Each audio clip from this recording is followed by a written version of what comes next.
Hello guys, good morning. Ayan guys. Niluluto ako ngayon ng adobo. Kaya ipiprito ko muna ang aking karne. Papula-pulahin. At bago ko siya adobo.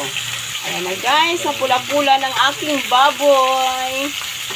Itabi ko muna siya at ito siya guys. Ilalagay ko na yung bawang. Pula-pulahin yung bawang at saka ihahalo yung sibuyas. And then ko ilalagay ang aking adobo.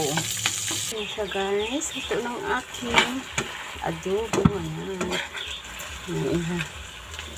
Ilalagay ko na siya sa aking.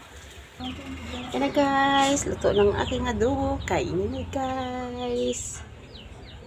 Ayan.